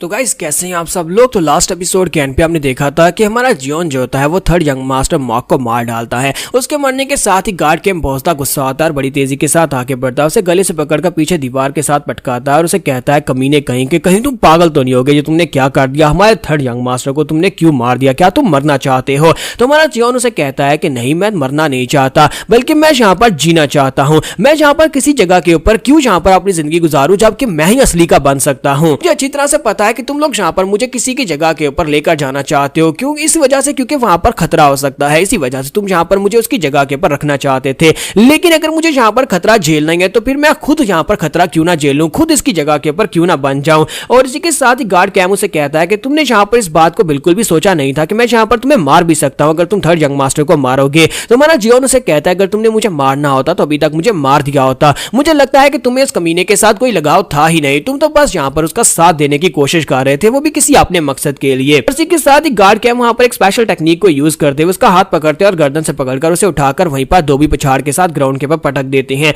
और गार्ड कैम उसे वहां पर नीचे गिराने के बाद उसे उल्टा करके उसकी गर्दन के ऊपर अपना हाथ रखते हैं और उसे नीचे दबा रहे होते हैं और साथ ही अपना नाइफ निकालकर उसे कहता है अब तुम यहाँ पर मरने वाले हो, तुम्हें क्या लगा था कि मैं यहाँ पर तुम्हें नहीं मारूंगा, जबकि वो उसे कहता है गार्ड कैम क्या तुम्हें वाकई में लगता है कि ये जरूरी है, तुम्हारा थर्ड यंग मास्टर तो मर चुका है तो तुम तो यहाँ पर मेरे साथ भी काम चला सकते हो ना, तुम्हारा जो काम था वो वो मैं भी कर सकता हूँ, तो फिर क्यों ना हम दोनों यहाँ पर आपस में डिसाइड कर ले। वैसे भी मैं यहाँ पर तुम्हारी उस पॉइजनस पिल को खा चुका हूँ, यानी कि मैं तुम्हारे हर एक ऑर्डर्स को फॉलो कर सकता हूँ। एक थर्ड यंग मास्टर बनने के बाद मैं तुम्हारा परफेक्ट पपेट बन सकता हूँ। तुम जो भी मुझे करने का कहोगे मैं वो कर सकता हूँ। तुम्हारे पास यहाँ पर और कोई चॉइस नहीं है और मेरे पास भी तुम्हारे ऑर्डर्स को फॉलो करने के अलावा कोई चॉइस नहीं है। तुम्हारे पास एक बहुत ही अच्छी अपॉर्चुनिटी है। इस वक्त मैं यहाँ पर उस मैनर के अंदर तुम्हारा यंग मास्टर एक बहुत ही अच्छा डॉग बन सकता हूँ। तुम जरा सोच कर देखो। गार्ड कैम उसे कहता है तुम यहाँ पर ये चाहते हो कि मैं अपने मैनर मास्टर्स को धोखा दूं, मैं अपने थर्ड यंग मास्टर को धोखा दूं। पता भी है कि मैं थर्ड यंग मास्टर का साथ क्यों दे रहा था और यहाँ पर से उसका डबल गैंगर लेने के लिए क्यों आया था। तुम्हारा जियोन जो होता है आगे से खामोश होता है, लेकिन वहां पर अपनी डेविलिश स्माइल दे रहा होता है। तो इसी के साथ ही गार्ड कैम होता है, वो कहता है कि मुझे लगता है कि तुम ऐसे तो नहीं मानने वाले, यहाँ पर तुम्हें मरना ही होगा। और इसी के साथ ही वो अपनी तलवार उठाता है और वहां पर अपनी तलवार को ग्राउंड के अंदर दंसा देता है। तो ऐसा लगता है जैसे उसने वहां पर जियोन को मार दिया, लेकिन असल में वो उसे मारेगा नहीं क्योंकि उसे इसकी जरूरत है। तो इसी के साथ ही हमारा जियोन कहता है कि मुझे पता था कि तुम यहाँ पर मुझे नहीं मारोगे। और इसी के साथ ही वो उठकर खड़ा होता है और उसे कहता है तो आज के बाद से तुम हमारी फैमिली के मॉक फैमिली के ग्योंग वून हो, यानी थर्ड यंग मास्टर ग्योंग वून हो। किसी को इस बारे में पता नहीं चलना चाहिए कि तुम एक कातिल हो, तुम्हें यहाँ पर सजाए मौत दी गई थी और मैं तुम्हें जेल से उठाकर लाया हूँ। जियोन जो होता है वो उठकर खड़ा हो जाता है और वहां पर डेविलिश स्माइल देते हुए कहता है हाँ क्यों नहीं। और उसे यहाँ पर दूसरा मौका मिल गया है और उसे वहां पर लेने के बाद मॉक स्वर्ड मैनर में आ जाता है। वहां पर आने के बाद उसे वहां पर थर्ड यंग मास्टर के कपड़े देता है और कहता है फिलहाल के लिए तुम्हें इसी रूम के अंदर ही रहना होगा, जब तक मैं ना कहूं तुम इस रूम से बाहर नहीं जाओगे और ना ही जहां पर हमारी मॉक फैमिली के किसी भी दूसरे मेंबर से मिलोगे। मैं नहीं चाहता कि तुम जाकर किसी दूसरे बंदे से मिलो। फिलहाल के लिए तुम्हें यहीं पर इसी रूम के अंदर ही रहना है। अगर तुम एक पपेट हो तो फिर एक पपेट बनकर ही रहो, बिल्कुल वैसे ही जैसे मैं तुम्हें ऑर्डर करता हूँ वैसे मेरे ऑर्डर्स को फॉलो करते रहो। तुम्हारा जियोन उसे कहता है हाँ ठीक है मैं यहीं पर रुकूंगा। गार्ड कैम उसे कहता है मैं फिर से तुम्हें वार्निंग दे रहा हूँ, अगर यहाँ पर किसी बाहर के गार्ड ने तुम्हें देख लिया या किसी ने तुम्हें पकड़ लिया तो मैं तुम्हें एंटीडोट नहीं देने वाला और तुम यहाँ पर उस पॉइजन से ही मर जाओगे। और साथ ही गार्ड कैम आके बढ़ता है गुस्से के साथ से कहता है मेरी बात को याद रखना, अगर तुमने यहाँ पर मुझे धोखा दिया या फिर मेरे ऑर्डर्स को फॉलो नहीं किया तो फिर मैं तुम्हें मार डालूंगा। उसे कहता है हाँ क्यों नहीं सर, मैं यहाँ पर आपके सभी ऑर्डर्स को फॉलो करूंगा। और इसी के साथ वो अपने पास से पिल निकालता है और उसे कहता है कि ये लो, ये पिल एक न्यूट्रलाइजर है, तुम्हें हर 24 घंटे के बाद इस पिल की जरूरत पड़ेगी क्योंकि तुम्हारी बॉडी के अंदर जो पॉइजन है उसको न्यूट्रलाइज करने के लिए इस पिल की जरूरत पड़ती है। इसी वजह से हर 24 घंटे के बाद मैं यहाँ पर तुम्हें पिल देने के लिए आऊंगा। इसके साथ ही गार्ड कैम उसे पिल देकर चला जाता है, जबकि जॉन बैल्कनी में बैठा होता है, वो पिल खा रहा था। साथ ही कहता है मैं तो बहुत ज्यादा लकी हूँ, मैं मरने वाला था लेकिन मैं जिंदा बच गया। उस कल्टीवेटर ने 2 बार मेरी बॉडी के अंदर तलवार मारी थी लेकिन उसके बाद में बच गया। अब जबकि मुझे यहाँ पर दूसरी लाइफ मिली है तो क्या मैं यहाँ पर मार्शल आर्ट्स को परस्यू करूं? मुझे यहाँ पर मार्शल आर्ट सीखनी चाहिए क्योंकि मुझे बदला भी तो लेना है। फिर साथ ही वो साइड की तरफ देखता है, कहता है कि इस वक्त मैं एक ऐसी फैमिली के अंदर हूँ जिसे स्वॉर्ड फैमिली कहते हैं, मॉक द स्वॉर्ड फैमिली, जो कि एक मार्शल आर्ट्स की फैमिली है। अगर मैं यहाँ पर से मार्शल आर्ट सीख लेता हूँ तो फिर मैं बदला ले पाऊंगा। और इसी के साथ ही वो कहता है कि वो कमीना जिसने मुझे भी मारने की कोशिश की उस कमीने को मैं ढूंढ निकालूंगा, चाहे वो जमीन की गहराई में कहीं ना चला गया, मैं वहां पर से जाकर उसे निकालूंगा और बिल्कुल वैसे ही मारूंगा जैसे उसने मेरे ग्रैंडपा को मारा था। मैं उसकी बॉडी के भी 2 टुकड़े करने वाला हूं। तो इसी के साथ ही नेक्स्ट सीन अगले दिन का दिखाया जाता है कि हमारा जियोन जो होता है टेबल के ऊपर बैठा खाना खा रहा होता है, साथ ही सोच रहा होता है कि मैं यहाँ पर जिंदा बच गया, मुझे दूसरा मौका मिल गया और मैं मार्शल आर्ट्स भी सीख सकता हूँ, लेकिन मैं क्या करूँ कि मैं अपने कमरे से बाहर ही नहीं निकल सकता। अगर मैं फैमिली के मेन हॉल में जाऊंगा तभी तो मुझे जाकर कुछ बेनिफिट्स मिलेंगे क्योंकि मैं इस फैमिली का थर्ड यंग मास्टर हूँ। लेकिन दरवाजे के बाहर गार्ड कैम एक गार्ड को खड़ा करके गया है, उसने यहाँ पर स्पेशल एक गार्ड को मेरे पर नजर रखने के लिए छोड़ा है। के बाहर खड़ा वो गार्ड जो होता है वो ये सोच रहा होता है कि मुझे यहाँ पर ड्यूटी क्यों दी गई है। उस गार्ड का नाम गो चैन होता है जो कि गार्ड कैम का अपना ही डिसाइपल होता है। यहाँ पर गो चैन जो होता है अपने पास का सीन दिखाता है जहाँ पर गार्ड कैम उसके पास आता है और उसे आकर बताता है कि ये सब कुछ हो गया। तो वो उसे कहता है क्या वाकई में यहाँ पर ये सब कुछ हुआ है? क्या उस लड़के ने यहाँ पर हमारे यंग मास्टर मॉक को मार दिया और उसके बाद तुम उसे यहाँ पर लेकर आ गए हो? इस तरह तुम्हारा प्लान यहाँ पर फेल हो जाएगा। तो वो उसका मुंह बंद करवाता और कहता है कि ऊंची आवाज में बात मत करो, हमारे प्लान के बारे में किसी को पता नहीं चलना चाहिए। मेरे पास और कोई चॉइस नहीं थी, मुझे यहाँ पर यही लड़के को वापस लेकर आना पड़ा क्योंकि रियल वाला तो मर चुका है। साथ ही वो उसे कहता है कि तुम इस लड़के के ऊपर नजर रखो, जब तक ये लड़का यहाँ पर है इसके ऊपर नजर रखना और ये लड़का इस रूम से बाहर नहीं निकलना चाहिए। मुझे लगता है कि मुझे यहाँ पर अब एक नया प्लान बनाना पड़ेगा। मैं यहाँ पर एक नया प्लान बना लूंगा, उसके बाद हम इस लड़के को उठाकर बाहर फेंक देंगे। गार्ड कैम कहता है कि यहाँ पर एक इकलौता यंग मास्टर नहीं है, मुझे लगता है कि हमें किसी दूसरे यंग मास्टर का साथ चाहिए होगा, हम किसी दूसरे यंग मास्टर के साथ हो लेंगे। वो चैन उसे कहता है लेकिन मास्टर तुमने कहा कि तुमने इसे पॉइजन दिया, अगर तुमने इसे पॉइजन दिया और ये यहाँ पर थर्ड यंग मास्टर की जगह पर है तो फिर तो हमारे लिए बिल्कुल एक अच्छा पपेट है और जो हमारे ऑर्डर्स को भी फॉलो करेगा, इसे एंटीडोट चाहिए होगा। तो गार्ड कैम उसे कहता है नहीं, इस लड़के की नेचर में झुकना बिल्कुल भी नहीं है, ये पुष्पा की तरह है, झुकेगा नहीं। इसी वजह से हम लोग जो है इसको कंट्रोल नहीं कर सकते। मैंने इसे देख लिया है, ये लड़का कंट्रोल नहीं किया जा सकता। अगर ये लड़का वहां पर मेरी मौजूदगी में थर्ड यंग मास्टर को मार सकता है तो फिर सोचो जरा, अगर इसे यहाँ पर इस फैमिली का थर्ड यंग मास्टर मास्टर बना दिया जाता है तो फिर ये यहाँ पर किसी को भी बड़ी आसानी से मार सकता है। ये लड़का बहुत ज्यादा खतरनाक है और हमें इसके ऊपर नजर रखनी पड़ेगी। अगर इस लड़के को यहाँ पर हमने यूज किया तो फिर हमारे लिए ही मुश्किल हो जाएगी। इसी वजह से मैं जल्दी से जल्दी जाकर किसी दूसरे यंग मास्टर के साथ साइड होने की कोशिश करता हूँ और तुम्हें इस लड़के के ऊपर नजर रखनी होगी। और इसी के साथ ही गोचान जो होता है वो दरवाजे के सामने खड़ा होता है और कहता है पता नहीं मास्टर को यहाँ पर इस लड़के से इतना डर क्यों लग रहा है। ये लड़का इतना खतरनाक और डेंजरस कैसे हो सकता है, जबकि इस लड़के ने ना तो अभी तक मार्शल आर्ट्स को सीखा और ना ही इस लड़के के पास यहाँ पर इतनी पावर है कि वो हमारे खिलाफ जा सके, क्योंकि इसकी बॉडी के अंदर हमारा दिया हुआ पॉइजन है। और इसी के साथ अंदर का सीन दिखाता है कि हमारा जियोंग वहां पर बैठा बैठा अपना दिमाग यूज कर रहा था और कहता है कि मुझे समझ नहीं आ रही कि यहाँ पर गार्ड कैम ने मुझे इस रूम के अंदर लाकर बंद क्यों कर दिया। उसने मुझे अपना प्लान भी नहीं बताया कि आखिर वो यहाँ पर थर्ड यंग मास्टर का डबल गैंगर क्यों चाहते थे। तो इसी के साथ ही थोड़ी देर वहां पर सोचने के बाद वो कहता है मुझे लगता है कि यहाँ पर ये लोग कुछ ना कुछ खिचड़ी जरूर पका रहे हैं। गार्ड कैम यहाँ पर उस थर्ड यंग मास्टर की जगह के ऊपर उन्हें एक बंदा चाहिए था। मुझे लगता है कि वो यहाँ पर उस बंदे को मरवा देंगे और उसके बाद असली वाले को यहाँ पर यंग मास्टर बना दिया जाएगा। हो सकता है कि यहाँ पर कोई फैमिली स्ट्रगल चल रही हो जिसकी वजह से ये सब कुछ हो रहा है। तो हमारा जियोंग जो होता है फाइनली वहां पर एक डिसीजन के ऊपर पहुंचता है और कहता है कि मुझे लगता है कि वो लोग यहाँ पर मुझे इस बारे में कुछ भी नहीं बताएंगे। हो सकता है कि उन्हें यहाँ पर मुझसे खतरा महसूस हो रहा है, वो यहाँ पर से मुझे निकालना चाहते हैं और वो यहाँ पर किसी दूसरे की साइड लेना चाहते हैं, क्योंकि अगर मैं थर्ड यंग मास्टर हूं तो यहाँ पर फर्स्ट और सेकंड यंग मास्टर भी तो होंगे। इसके साथ ही बाहर का सीन दिखाता है कि गोचान को वहां पर रात के वक्त नींद आ रही होती है। तो हमारा जो जियोन होता है वो इस वक्त दरवाजा खोलकर बाहर आ जाता है। जैसे ही वो बाहर निकलता है तो वो उसे कहता है लड़के तुम कहां पर जा रहे हो, क्या तुम्हें बाथरूम जाना है। तो वो कहता है नहीं मुझे बाथरूम नहीं जाना, मुझे फ्रेश एयर चाहिए, इसी वजह से मैं बाहर आया और साथ ही मुझे तुमसे एक सवाल भी पूछना है। तुम यहाँ पर मेरे साथ आ सकते हो, हम दोनों बाहर चलते हैं और जाकर बातें करते हैं। जबकि इसी के साथ ही गोचान उसे कहता है कि बकवास बंद करो, जल्दी से वापस अंदर चले जाओ, क्योंकि अगर यहाँ पर तुम वापस अंदर नहीं जाओगे तो मैं तुम्हें बुरी तरह से पीटने वाला हूँ। तो जियोन उसे कहता है कि तुम्हारा नाम गोचाना है ना, तुम्हारा नाम गोचानी है, ये हम दोनों का सीक्रेट रहेगा, किसी को इस बारे में पता नहीं चलेगा, मैं भी गार्ड कैम को इस बारे में नहीं बताऊंगा। लेकिन गोचान उसे कॉलर से पकड़ता और उसे पीछे दीवार के साथ पटकाता और उसे कहता है अपनी बकवास बंद करो, शायद तुम इस बार में भूल रहे हो कि तुम्हें कहां से उठाकर लाए हैं, इसलिए चुपचाप वापस अंदर चले जाओ। जबकि हमारा जियोन जो होता है अपना हाथ उसके कंधे के ऊपर रखता है और साथ उसका बाजू पकड़ता है। सेम उसी टेक्निक को यूज करता है जिस टेक्निक को मास्टर कैम ने उसके ऊपर यूज किया था। वो उसके साथ धोबी पिछाड़ उठाकर उसे वहां पर ग्राउंड के ऊपर पटक देता है। जैसे वो उसे ग्राउंड के ऊपर पटकता है और साथ ही उसकी कमर के ऊपर चढ़कर बैठ जाता है और उसकी कमर के ऊपर प्रेशर पॉइंट्स को दबाना स्टार्ट करता है, लेकिन वो ठीक से प्रेशर पॉइंट्स को दबा नहीं पाता। तो इस बात से गार्ड जो होता है वो काफी ज्यादा हैरान होता है और कहता है कि ये लड़का यहाँ पर कर क्या रहा है, क्या ये लड़का मेरे प्रेशर पॉइंट्स को दबाने की कोशिश कर रहा है। जबकि हमारा जियोन ऊपर बैठा सोच रहा होता है कि ये क्या, ये मूव कैसे कर रहा है। मुझे लगता था मैंने यहाँ पर सेम टू सेम वैसे ही कॉपी किया जैसे गार्ड कैम ने मुझे वहां पर प्रेशर पॉइंट्स को सील किया था, मैंने वहीं पर हिट किया था, लगता है मैंने गलत हिट किया है। और इसी के साथ वो फिर से वहां पर प्रेशर पॉइंट्स को दबाना शुरू कर देता है। वो बार बार वहां पर अपनी उंगली दंसा रहा होता है और उसे कहता है मैं यहाँ पर ठीक से तो कर रहा हूँ लेकिन ये यहाँ पर सील क्यों नहीं हो रहा। तब के गोचान को यहाँ पर इस बात का अंदाजा हो जाता है कि एक साइको के साथ उसका पाला पड़ चुका है। वो वहां पर सोच रहा होता है कि ये लड़का यहाँ पर कर क्या रहा है। इस लड़के ने सिर्फ और सिर्फ गार्ड कैम को एक बार इस टेक्निक को परफॉर्म करते हुए देखा और इसने यहाँ पर दोनों मार्शल आर्ट्स की टेक्निक्स को कॉपी कर लिया। मास्टर कैम ने मुझसे बिल्कुल ठीक ही कहा था कि ये लड़का बहुत ज्यादा खतरनाक है। तो यहाँ पर हमारी एपिसोड 03 का एंड करेंगे और नेक्स्ट एपिसोड में देखेंगे कि बेचारे गोचैन के साथ क्या होने वाला है, क्योंकि हमारा हीरो फिलहाल के लिए तो किसी एक को भी जिंदा नहीं छोड़ता जिसको वो पकड़ लेता है। तो एपिसोड की एक्सप्लेनेशन अच्छी लगी हो तो लाइक करना मत भूलिएगा। Thank you.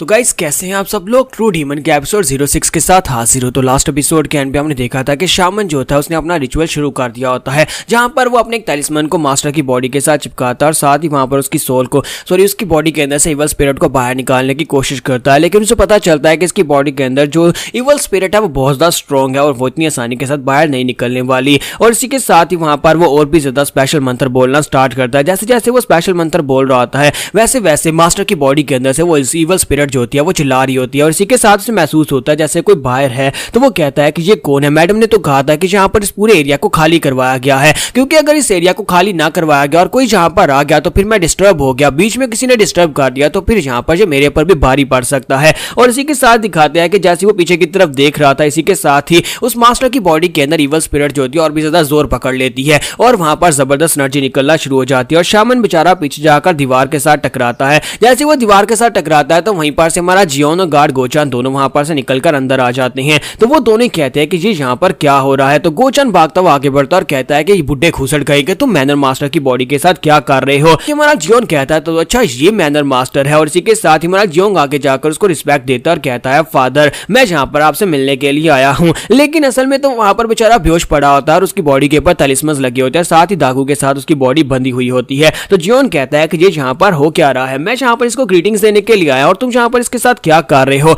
इसी के साथ ही वो शामन जो होता है चिल्लाकर कहता है कि यहाँ पर से दफा हो जाओ, तुम लोग यहाँ पर कर क्या रहे हो। मैडम योग से मैंने कहा था कि कोई भी यहाँ पर नहीं होना चाहिए और कोई यहाँ पर मुझे बीच में डिस्टर्ब नहीं करना चाहिए। मैं यहाँ पर एक सेरेमनी परफॉर्म कर रहा हूँ और इसकी बॉडी के अंदर से इवल एनर्जी को निकालने की कोशिश कर रहा हूँ। क्या लेडीज योग ने तुम्हें इस बारे में बताया नहीं था। तो गोचान उसे कहता है कि तुम्हारी हिम्मत कैसे भी यहाँ पर से मैं बाहर निकालने की। थर्ड यंग मास्टर है, यानी कि इसका तीसरा बेटा है जो यहाँ पर जब चाहे आ सकता है। तब कि हमारा जियोन जो होता है अभी भी जाकर मैनर मास्टर की बॉडी के पास ही खड़ा होता है। तो वो जो शामन होता है वो गार्ड गोचान को बता रहा होता है कि मैं यहाँ पर इतनी मेहनत कर रहा हूँ तुम्हारे मैनर मास्टर की बॉडी के अंदर से इवल स्पिरिट निकालने की, क्या तुम यहाँ पर सारी की सारी मेहनत के ऊपर पानी फेरना चाहते हो, तुम्हें अभी यहाँ पर से बाहर निकलना होगा। इनकी बॉडी के अंदर बहुत सारी पावरफुल इवल स्पिरिट्स हैं। तो ये बात सुनने के बाद गोचान कहता है क्या इनकी बॉडी को किसी ने पोजेस किया हुआ है, और इसी के साथ ही शामन उसे कहता है कि प्लीज यहाँ पर से जाओ, तुम लोग यहाँ पर चीजों को खराब कर रहे हो, अगर तुम लोग यहाँ पर रुके रहे तो फिर सब कुछ गलत हो जाएगा। इसी के साथ ही दिखाते हैं कि मास्टर की बॉडी वहां पर अपने आप हिलना शुरू हो जाती है, जबकि हमारा जियोन वहां पर खड़ा होकर देख रहा होता है कि जी यहाँ पर इनकी बॉडी के साथ क्या हो रहा है।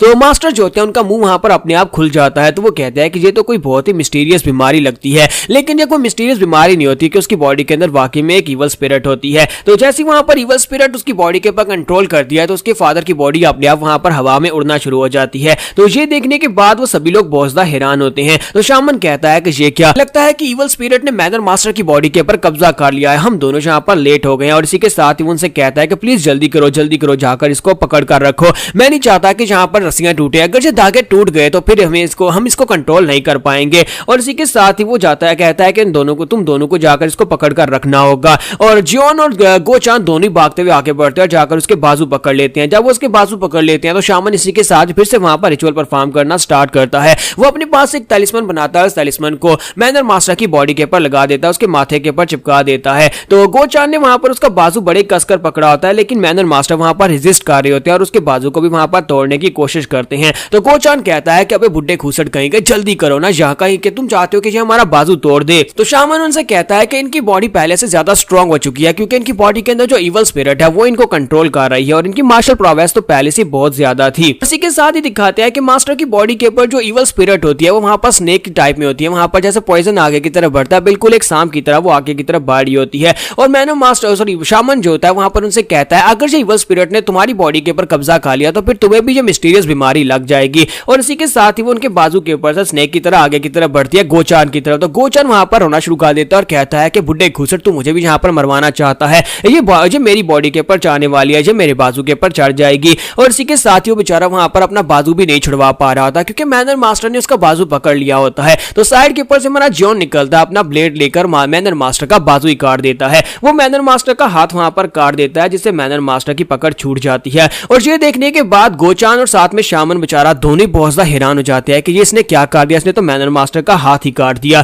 तो जैसे वो उसका हाथ काटता है तो इसी के साथ ही दिखाते हैं कि वो एनर्जी का सांप जो होता है वो वापस मैनर मास्टर की बॉडी के दूसरे हाथ की तरफ जा रहा था ताकि वहां से किसी और के ऊपर चिपक सके। तो हमारा जियोन वहीं पर से कहता है कि लगता है कि ये अभी तक यहाँ पर एक्टिव है। और इसी के साथ वो अपना ब्लेड घुमाता है और मैनर मास्टर का बाजू पहले उसने हाथ के आगे से काटा था, अब यहाँ पर वो उसके कंधे के पास से उसका पूरा बाजू ही काट देता है। तो जैसे वो उसका पूरा बाजू काट देता है तो ये देखने के बाद गोचान कहता है कि मैं इस मॉन्स्टर को यहाँ पर लेकर ही क्यों आया, इस तरह तो ये मेरे मैनर मास्टर की पूरी बॉडी को ही टुकड़े टुकड़े कर देगा उस इवल स्पिरिट को इसकी बॉडी से निकालने के लिए। मैनर मास्टर की बाजू का कटा हुआ हिस्सा वहीं पर ग्राउंड के ऊपर गिरा पड़ा होता है। उसने पहले उसका हाथ काटा था और उसके बाद उसका बाजू कंधे के पास से काट दिया था। और इसी के साथ ही गोचान को दिखाता है कि वो उसके बाजू के ऊपर यानी कंधे के ऊपर पट्टी बांध रहा था। तय कहता है कि हमें इसकी ब्लीडिंग को रोकना होगा वरना ये यहीं पर मर जाएगा। और दूसरी तरफ शामन जो था अपना एक तलिस्मन जाकर उसके बाजू के ऊपर लगा देता और कहता है जी यहाँ पर क्या हो गया, मैं तो यहाँ पर इसकी बॉडी के अंदर से कुछ सीक्रेट्स निकलवाने के लिए आया था, लेकिन इन लोगों ने यहाँ पर आकर मैनर मास्टर का बाजू ही काट दिया। मुझे जल्दी से जल्दी यहाँ पर से निकलना होगा,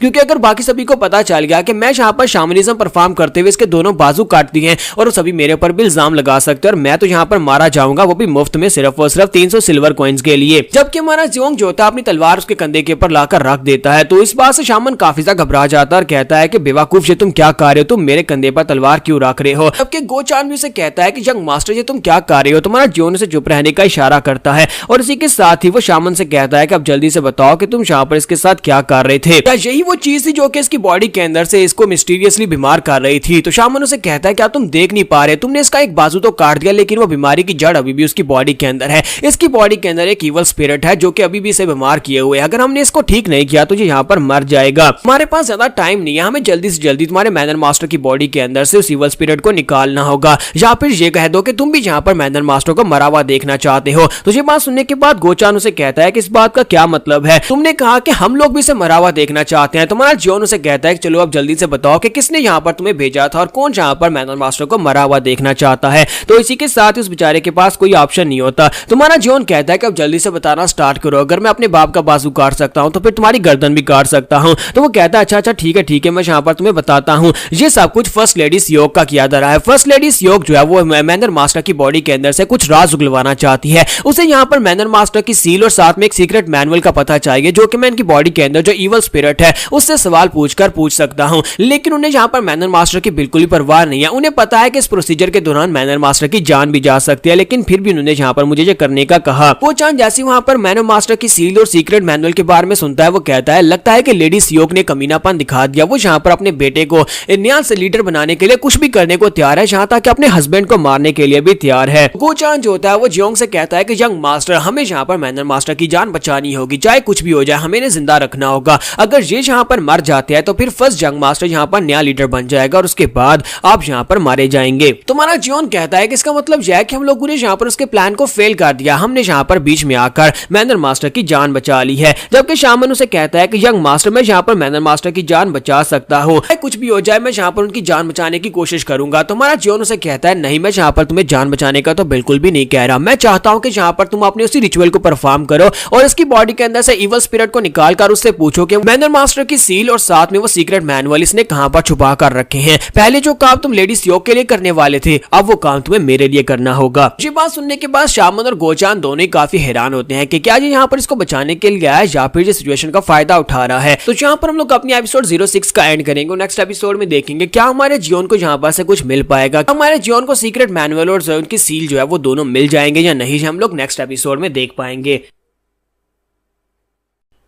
तो गाइस कैसे हैं आप सब लोग, ट्रू डीमन के एपिसोड 04 के साथ हाजिर हूं। तो लास्ट एपिसोड के एंड पे हमने देखा था कि जहां पर हमारा जियोंग जो होता है वो गार्ड को नीचे गिरा लेता है। गोचान को नीचे गिराने के बाद वो उसकी बॉडी के ऊपर सीलिंग प्रेशर पॉइंट्स को दबाना स्टार्ट करता है ताकि वो उसकी बॉडी को सील कर सके, लेकिन वो ठीक तरह से परफॉर्म नहीं कर पा रहा था और गोचान इस बात से बहुत ज्यादा घबरा जाता और कहता है कि ये बंदा वाकई बहुत ज्यादा डेंजरस है। और इसी के साथ ही गोचान उसे कहता है कि बेवकूफ बच्चे शायद तुम यहाँ पर इस बार में भूल रहे हो कि तुम्हारी बॉडी के अंदर हमारा दिया हुआ पॉइजन है और तुम्हें हमारी एंटीडोट की जरूरत है। और इसी के साथ ही वो उसे कहता है कि अगर तुम्हें यहाँ पर उस पॉइजन का एंटीडोट नहीं मिलेगा तो फिर तुम यहाँ पर बहुत ही दर्दनाक मौत मरने वाले हो, क्योंकि उसको हर 24 घंटे के बाद न्यूट्रलाइज करने की जरूरत पड़ती है। वो पॉइजन का एंटीडोट अगर हम तुम्हें नहीं देंगे तो तुम यहाँ पर पूरी बॉडी से तुम्हारा ब्लड निकलेगा और फिर तुम मर जाओगे। तो इसी के साथ ही हमारा गोचान जो होता है उसका मुंह पकड़ता है और उसका मुंह बंद करवाते हुए कहता है कि अपनी बकवास बंद करो, तुम यहाँ पर कौन से पॉइजन की बात कर रहे हो। और साथ ही वो अपनी उंगली के ऊपर बाइट लगाता है और अपना ब्लड निकालकर उसके मुंह के अंदर डाल देता है और कहता है मैं यहाँ पर तुम्हें इस बारे में बताना तो भूल ही गया था कि मैं बचपन से यहाँ पर बहुत सारी जड़ी बूटियों के अंदर रहा हूँ,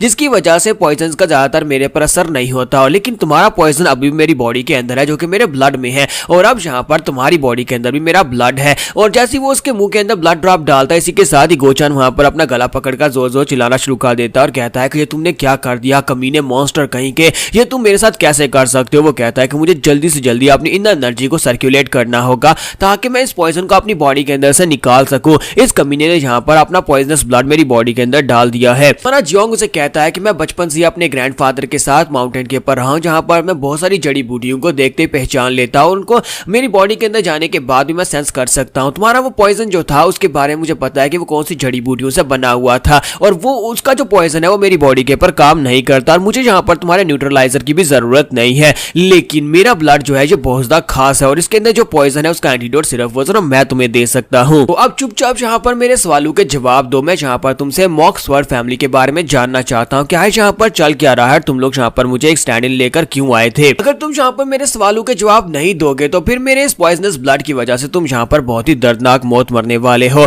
तो गोचान बेचारे के पास कोई ऑप्शन नहीं होता और उसे यहाँ पर उसके सवालों के जवाब देने पड़ते हैं और उसे सारी की सारी बात बता देता है। तो यहीं पर से नेक्स्ट सीन जो होता है मॉक स्वर्ड मैनर हॉल का दिखाया जाता है, जहाँ पर मेन हॉल होता है और मॉक फैमिली के जो फादर होते हैं, इनके जो पैट्रियार्च होते हैं, वो बिस्तर के ऊपर पड़े होते हैं। उन्हें एक बहुत ही सीरियस बीमारी होती है जो कि स्ट्रेंज भी होती है, एक खास किस्म की बीमारी होती है जो कि हील नहीं हो पा रही होती। और इसी के साथ ही वहां पर एक डॉक्टर होता है जो कि उनको ठीक करने की कोशिश कर रहा था और कहता है कि हम लोग अभी भी जहां पर इनकी मिस्टीरियस इलनेस का इलाज नहीं ढूंढ पा रहे। डॉक्टर कहता है कि मैं जहां पर अपनी सारी नॉलेज और अपने सारे एक्सपीरियंस को यूज कर चुका हूं, सारी जड़ी बूटियों को यूज कर चुका हूं, लेकिन फिर भी मैं जहां पर इनकी इस बीमारी का तोड़ नहीं ढूंढ पा रहा है, कौन सी किस किस्म की बीमारी है। और साथ ही डॉक्टर कहता है कि मुझे लगता है कि मैनर मास्टर को जहां पर इस हालात में अपने लिए एक सक्सेसर चूज करके जाना चाहिए था। इनके 4 बेटे हैं और 4 बेटे इनके मरने से पहले जहां पर आपस में फाइट करना शुरू कर देंगे और जैसे यहां पर मैनर मास्टर मर जाएंगे वो चारों आपस में यहां पर फाइट करना शुरू करेंगे और चारों जो है एक दूसरे को मार डालेंगे और उसके बाद एक ही जहां पर सक्सेसर बन पाएगा।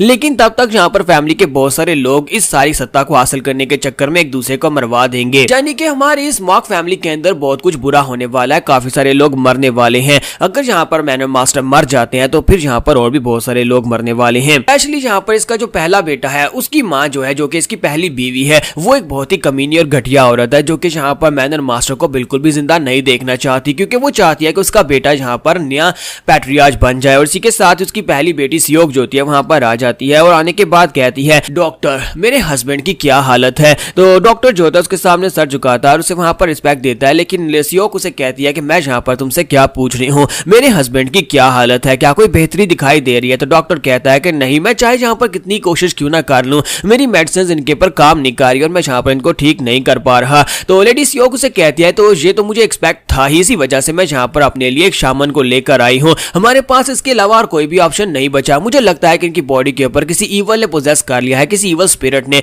इसी वजह से मैं अपने साथ एक शामन को लेकर आई हूँ। डॉक्टर उसकी बात सुनने के बाद कहता है कि लेडी मैंने आपसे पहले भी कहा था कि शामन्स वगैरह कुछ नहीं होते और इस तरह की ईवल स्पिरिट्स कुछ भी नहीं होती, आप यहाँ पर फजूल में टाइम वेस्ट कर रही हैं, मेडिसिन के जरिए से इनको ठीक किया जा सकता है। तो लेडी सियोग उसे कहती है, तो फिर इसको ठीक करो ना, तुम यहाँ पर क्या कहना चाहते हो कि मैं यहाँ पर कुछ भी ना करूं और मेरा हस्बैंड यहाँ पर चुपचाप मर जाए। तो डॉक्टर आगे से खामोश हो जाता है। तो इसी के साथ ही लेडी सियोग कहती है कि मैं इस बुढ़े खूसट की और बातें नहीं सुनना चाहती, डॉक्टर को उठाओ और जाकर बाहर फेंक आओ। मेरे हस्बैंड इस वक्त बहुत ही बुरी तरह से बीमार है और कोई इनकी बीमारी को पकड़ नहीं पा रहा और मुझे लगता है कि इस वक्त हमें एक शामन की ही जरूरत है जो कि इनकी बॉडी के अंदर जो भी ईवल स्पिरिट होगी उसको बाहर निकाल देंगे। इसके साथ ही डॉक्टर बेचारे को धक्के देकर वहां पर से बाहर निकाल दिया जाता है और उसके बाद लेडी सियोग कहती है कि शामन को जल्दी से अंदर बुलाया जाए। शामन जहां पर आएगा मेन हॉल के अंदर आकर इनके ऊपर अपने स्पेशल चार्म्स को एक्टिवेट करेगा और उसके बाद इसकी बॉडी ठीक हो जाएगी। और साथ ही वो कहती है कि मेन हॉल में कोई भी नहीं होना चाहिए, सभी को यहाँ पर से बाहर निकाल दो। दूसरी तरफ का सीन दिखाता है कि गोचान जो होता है वो हमारे जियोंग को सारी की सारी स्टोरी सुना देता है, उसको सब कुछ बता देता है कि यहाँ पर मॉक फैमिली क्या कुछ चल रहा है। तो वो कहता है तो अब मुझे समझ आएगी यहाँ पर क्या हो रहा है। तो वो कहता है तो चलो फिर ठीक है, चलो यहाँ से बाहर निकलते हैं। तो गोचान कहता है कि तुम कहाँ पर जा रहे हो। तो वो कहता है मैं और कहाँ पर जाऊंगा, मैं सीधा मेन हॉल की तरफ जा रहा हूँ जहाँ पर मैं जाकर मैनर मास्टर से मिल सकूं। हमारा जियोंग जो होता है वो रूम से बाहर निकल आता है और इसी के साथ ही गोचान भी उसके साथ साथ उसके पीछे पीछे ही होता है। तो हमारा जियोंग उसे कहता है तो तुम्हारे कहने का मतलब यह है कि तुम्हारा जो मास्टर कैम है, मास्टर कैम ने यहाँ पर मुझे फंसाने की कोशिश की है, यानी कि वो थर्ड यंग मास्टर का साथ दे रहा था, उसका हम शक्ल ढूंढकर वो मुझे यहाँ पर लेकर आए और उसके बाद फर्स्ट यंग मास्टर जो है और सेकंड यंग मास्टर उन दोनों को एक ही जगह के ऊपर बुलाया जाए जहां पर एक फाइट शुरू हो जाए और वो दोनों जो है उनमें से सेकंड यंग मास्टर मुझे मार डालेगा और सेकंड यंग मास्टर के मुझे मारने के बाद फर्स्ट यंग मास्टर जो है उसके ऊपर अटैक करेगा और first young master second young master को मार डालेगा, या फिर second young master first young master को मार डालेगा और उसके बाद वो लोग मुझे मार डालेंगे। तो इस तरह यहाँ पर ये सारे का सारा प्लान तुम लोगों ने सॉर्ट आउट किया हुआ था कि जहां पर तीनों यंग मास्टर जो है वो आपस में फाइट करके मर जाएंगे और उसके बाद असली का जो थर्ड यंग मास्टर होगा जो कि मेरी जगह के ऊपर है, यानी कि वो यहाँ पर वापस आ जाएगा और असली के यंग मास्टर के वापस आने के बाद उनके पास कोई ऑप्शन नहीं बचेगा क्योंकि फोर्थ यंग मास्टर जो है वो एक नाजायज माँ की औलाद है, इसी वजह से उसे यहाँ पर पैट्रियार्च बनने का हक नहीं है और इसी वजह से ये जो फाइट स्ट्रगल है ये 3 यंग मास्टर्स के दरमियान में ही होने वाली है और थर्ड यंग मास्टर के वापस आने के बाद तुम लोग जो हो उसे डायरेक्टली यहाँ पर थर्ड यंग मास्टर से पैट्रियार्च बना दोगे। तो अगर देखा जाए तो यहाँ पर इस सारे के सारे प्लान के अंदर मेरे लिए तो सिर्फ एक ही ऑप्शन था कि मुझे यहाँ पर आकर उस थर्ड यंग मास्टर की जगह के ऊपर मरना था ताकि यहाँ पर एक फाइटिंग को ट्रिगर किया जा सके। लेकिन मास्टर कैम बेचारे को क्या पता था कि यहाँ पर सब कुछ उल्टा होने वाला है। मैंने यहाँ पर उनके एक मोहरे को रास्ते से हटा दिया और उसके बाद अब यहाँ पर मैं हूँ, तो क्यों ना मैं यहाँ पर बाकी के तीनों को हटा दूं और उसके बाद मैं ही यहाँ का पैट्रियार्च बन जाऊं। तो गोचान उसे कहता है कि यंग मास्टर आप यहाँ पर मैनर मास्टर से मिलने के लिए क्यों जा रहे हैं। तुम्हारा जियोन उसे कहता है कि तुम्हें क्या लगता है कि मैं यहाँ पर उससे मिलने के लिए क्यों नहीं जाऊंगा। मेरा जिंदा रहना और मेरा मरना मैनर मास्टर के जिंदा रहने और मरने के ऊपर डिपेंड करता है, क्योंकि अगर वो मरेंगे तो यहाँ पर फाइटिंग स्टार्ट हो जाएगी, अगर वो जिंदा रहेंगे तो फाइटिंग रुक जाएगी, इसी वजह से मैं उसे मिलने के लिए जा रहा हूँ। तो वो उसे कहता कहता है लेकिन अगर जहाँ पर किसी ने आपको चलते फिरते देख लिया और गार्ड कैंप को इस बारे में पता चल गया तो फिर क्या होगा। तो इसी के साथ ही हमारा जियोन उससे पूछता है कि मैं चाहता हूँ कि तुम जहाँ पर इस बात को उससे सीक्रेट रखो,